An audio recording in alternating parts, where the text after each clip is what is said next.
people of the internet. This is a Geek Gaming Culture Soapbox channel. And it seems like every single day anymore, every single day of the week anymore, we see another headline of the DEI, the sensitivity reader dilemma ever since Sweet Baby Inc. was exposed as being not for minorities, but rather for themselves, for the money, for the attention, and screw you if you are a minority and don't like their brand of it, which is to shoehorn stuff in and to swap characters out in order to appease a higher calling, be it Blackrock or Vanguard. It seems as though we keep hearing more and more cases, and these people will not be quiet. They keep trying to villainize everybody and to point everything into a box, saying that anybody who dares to call them out is part of this grand conspiracy, which they're calling something that they were calling it in 2014 as if it was some grand conspiracy that everybody was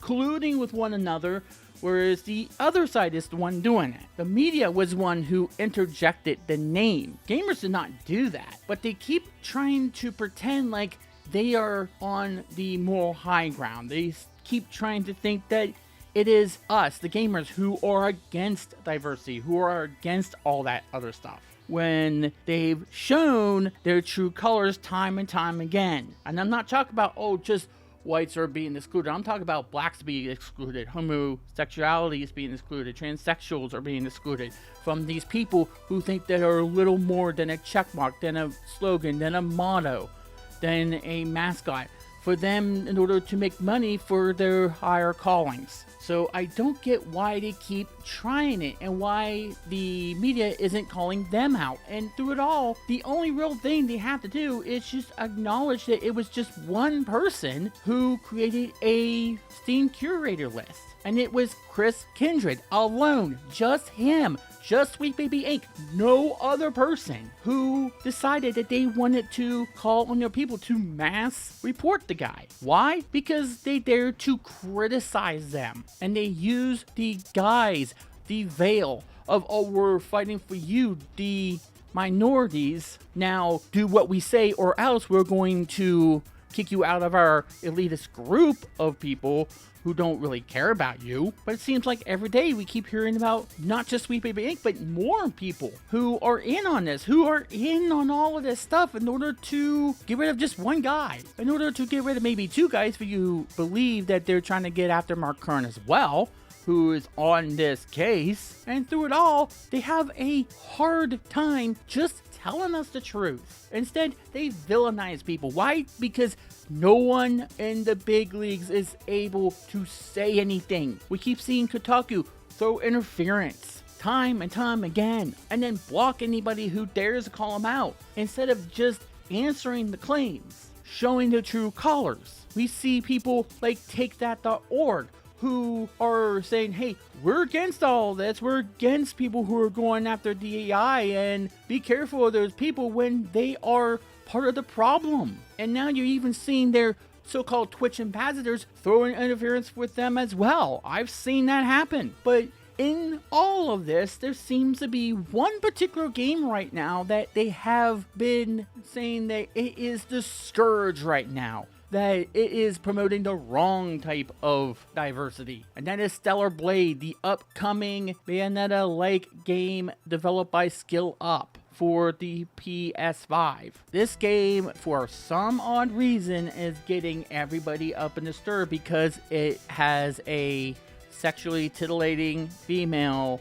in skin-tight clothing. That's all that they need in order to say, it's objectifying women. Ignoring the whole notion that women might want to play this game too. Ignoring the whole notion that maybe women in third world countries would kill to be allowed to dress like that. In other words, People from the West, people in the game industry from the West think we are Saudi Arabia, or that we should be Saudi Arabia. Case in point, Reset Era, who is known to be the scourge of the internet and probably one of the most toxic places on the internet for gaming. If you are not banned there by now, you're doing it wrong. And now we got David Jaffe, who I'm not sure what he's even doing anymore other than complaining and whining on the internet. He used to be a pretty good video game developer, but apparently the video game industry passed him by. I'm not sure why he is going to bat for these DEI people, because these DEI people seem to not care about the game industry or minorities. They only care about them as long as you give them money.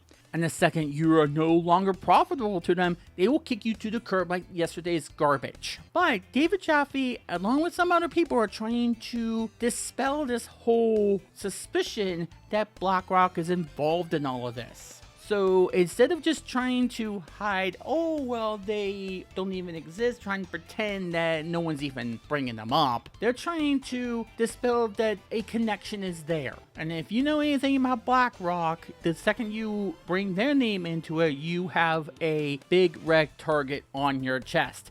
And they are like the Terminator. They can't be bargained with, can't be reasoned with. They feel no pity, no remorse. They will not stop ever until you are dead. They will never stop trying to cancel you. And if you are canceled, they will cancel you further. So David Jaffe, in a tweet, says the following when viewing a Stellar Blade billboard somewhere, and that somewhere is pretty important because they do try to bury that lead, saying, oh no, Sony is going to lose their investments because they will have their DEI/ESG privileges revoked from BlackRock. Oh, they won't.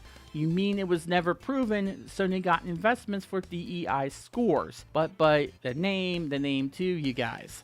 I'm not saying the name of it because I want them to be the ones to say it, not us. But you understand. Now, first things first. This particular billboard was in Hong Kong.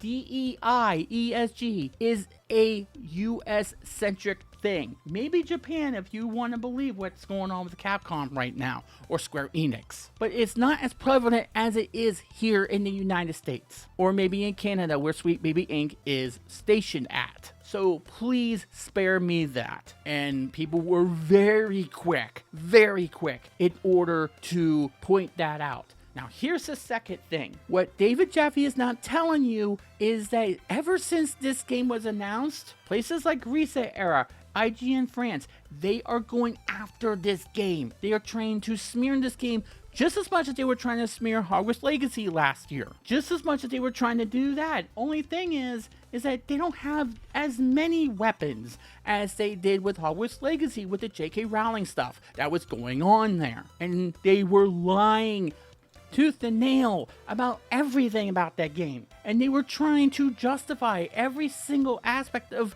harassing people that dare to even play the game. They don't have as many weapons here. They can't tell you, oh, if you play the game, unfollow me because you're supporting this or that. They don't have that here, which is driving them upset. The only thing they have is something about Skill Up, the developers of the game, allegedly firing somebody because they didn't share the same views about feminism as they did. But that is so muddied up to this point that no one really knows what really happened and everything gets taken out of context anyway. So yeah, that's the difference here, is that Sony isn't playing ball with this at this point in time. They did before, but maybe on this one they say, you know what, this is going to be a good seller. And I haven't played the demo yet, but I heard it's pretty good.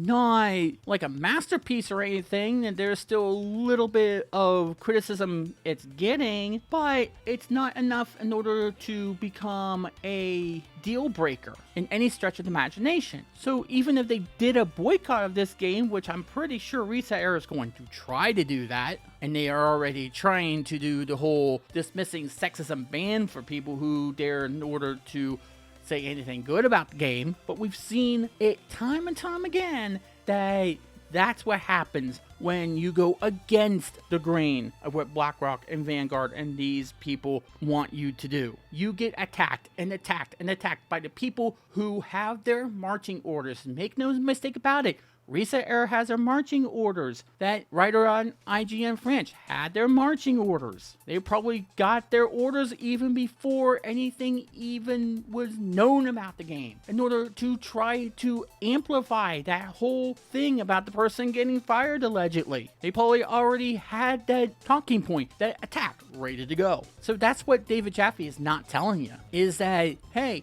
Sony isn't playing ball with this, but people are now attacking Sony for that. They're trying to get Sony to bend the knee. They're trying to get Sony to bow down and to censor this game somehow. And it's not working because they see the writing on the wall that this is probably going to sell well for them. This is probably not going to be a system seller, but it sure as crap is going to be a big seller for them.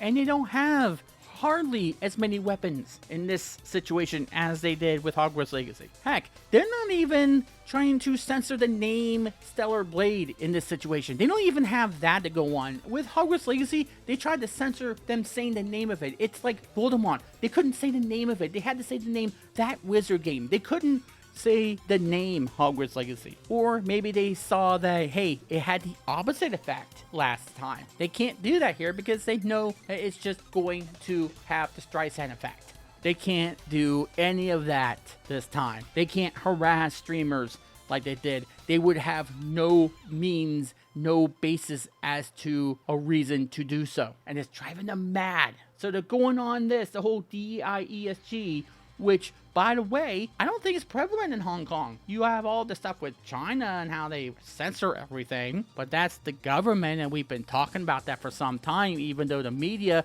tries to say that they're the ones that brought it up, not the YouTubers. YouTubers were alone the first people to bring up the issues that are going on in Hong Kong as it pertains to those two streamers who Blizzard banned, I think it was. Media didn't do that, but they tried to claim credit for it and then tried to blame YouTubers for whatever it was. That's how desperate they are. They try to claim credit for something we did, and then at the same time try to blame us for something that happened with them, for whatever it is they were trying to blame us for. I don't know why David Jaffe is siding with the DEI people. Wouldn't it be him that would try to say, hey, let me make the game I want to make? Wouldn't it be somebody like him that would say, hey, I have already made games that are diverse, that have POCs and LGBTQ plus people in it?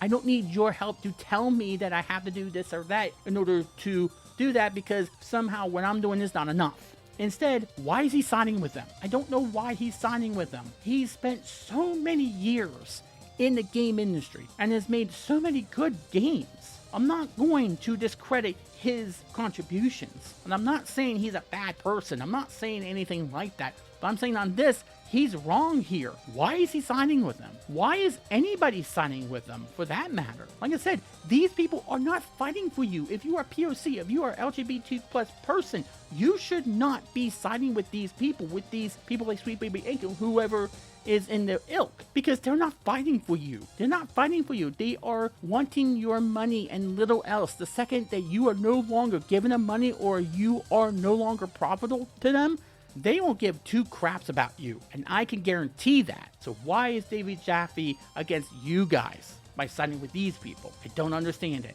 I bet you BlackRock gave him the marching orders to try to divorce them from the conversation.